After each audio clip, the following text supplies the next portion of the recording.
Who's my favorite student? Not you.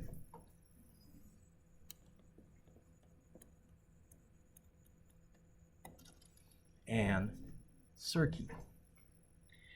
1 mark each, show work. How much work is done? Okay, well, I know that work equals force times distance.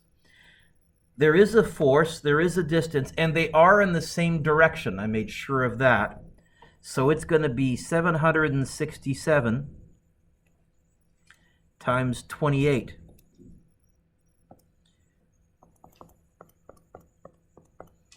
Y'all get 21,000, I'll call it 21,500.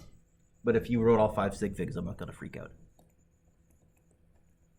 Units for work? Joules. How much energy did the car gain? 21,500 joules, because that work energy had to go somewhere. The students lost that energy. That energy came from the food that they ate, so their bodies are down 21,500 joules.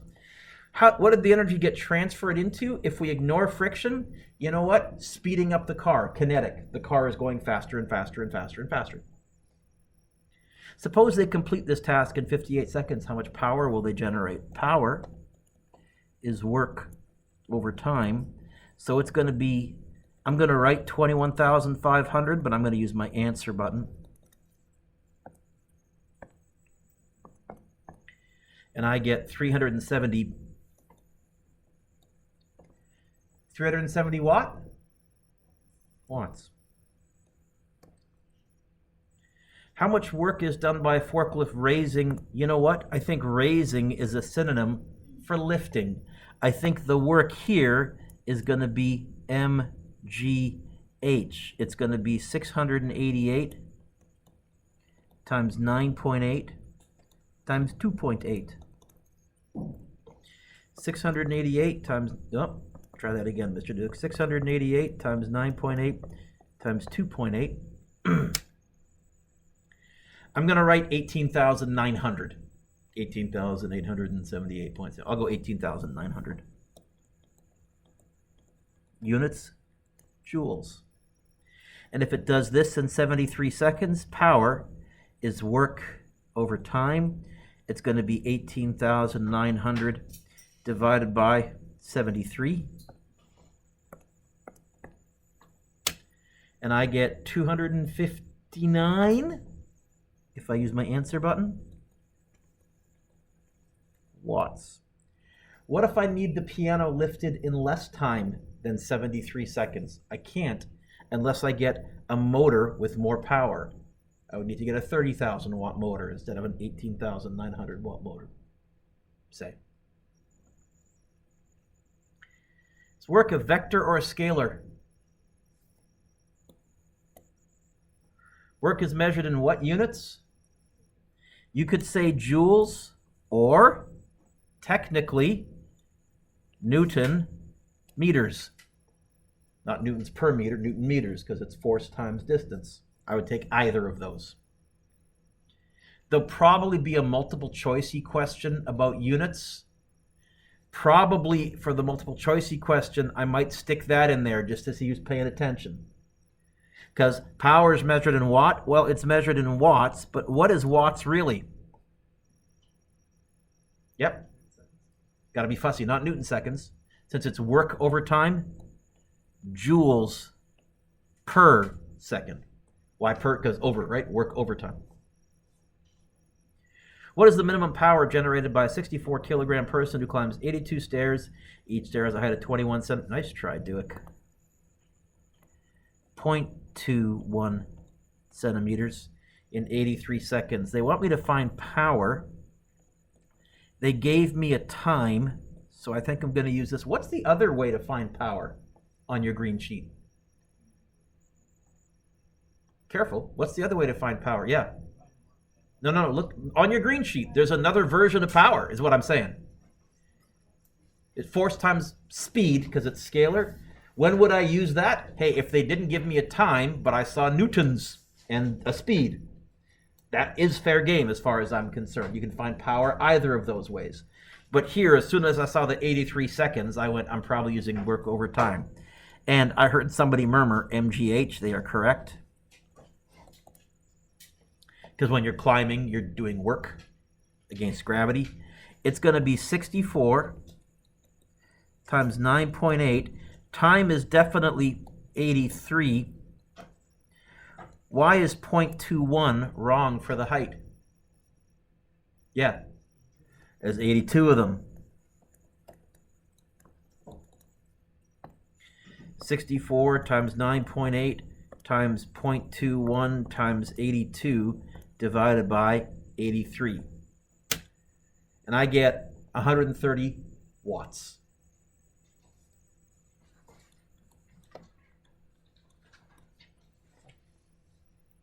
"82 stairs in 83 seconds. You're basically doing 1 stair a second.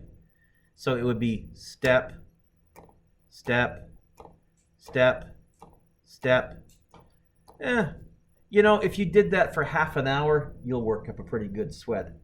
But for 60 seconds, you might be huffing a little bit at the end of it. Or for 83 seconds, you might be a little bit tired, but all of you could probably do that. Power. Well, we're lifting, so it's going to be mgh over time. It's going to be m, 25, g, 9.8, h, 24, over time, 32.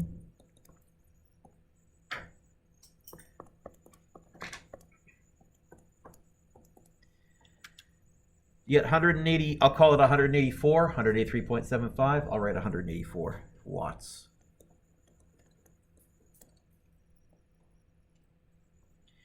If a motor draws 244 watts of power, how efficient is it? Okay.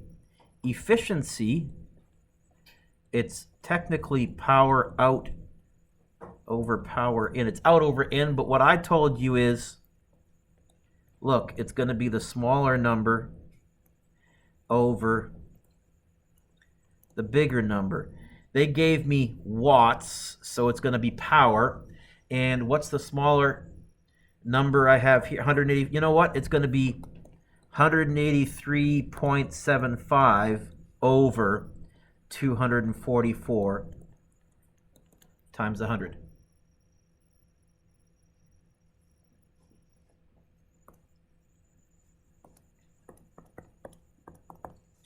And I get 75.3% efficient. You know what? This is almost certainly an electric motor, if they didn't tell me that. Did they tell me it's an electric motor? Yeah. Internal combustion engine, it'd be like 20% efficient. They're not very good.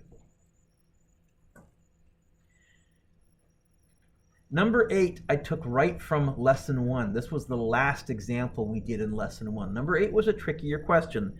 First of all, it said, how much work did the applied force do? I guess the work done by the applied force is going to be the applied force times distance. It's going to be 64 is the applied force times 14. And I get 896. Is that correct, folks? 65. Why did I go 64? I don't know. Oh, I saw the 4 somehow right there, and I don't know. Dumb brain. 65 times 14.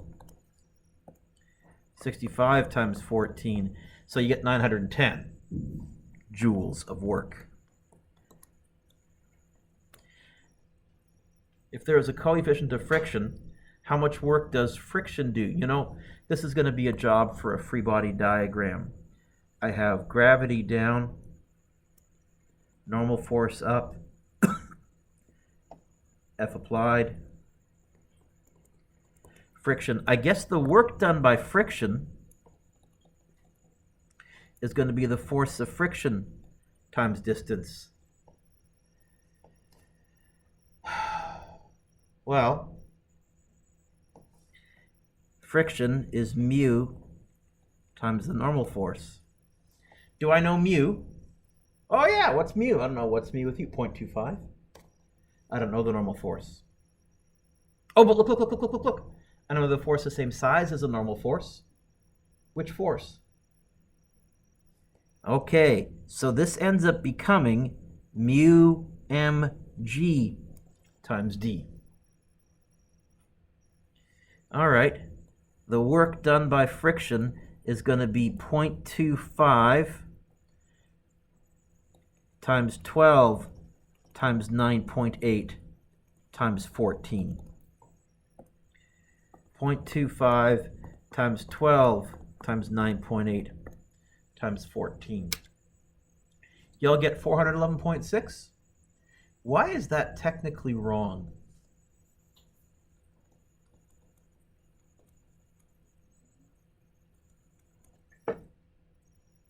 Sorry, what was that? Should be negative because look, the force is in that direction, but the distance is definitely in this direction. So I'm going to say if you made it positive, I'm taking a half mark off. It's a loss of energy.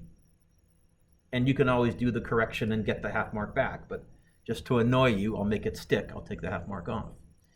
Then the network, well,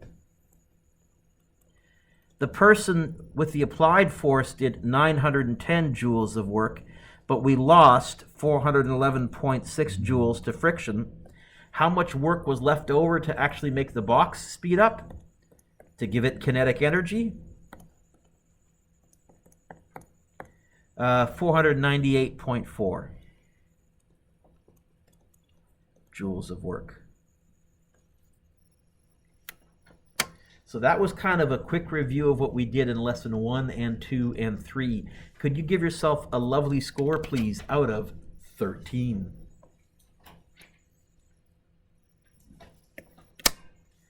If you need to lawyer with me, now is the time.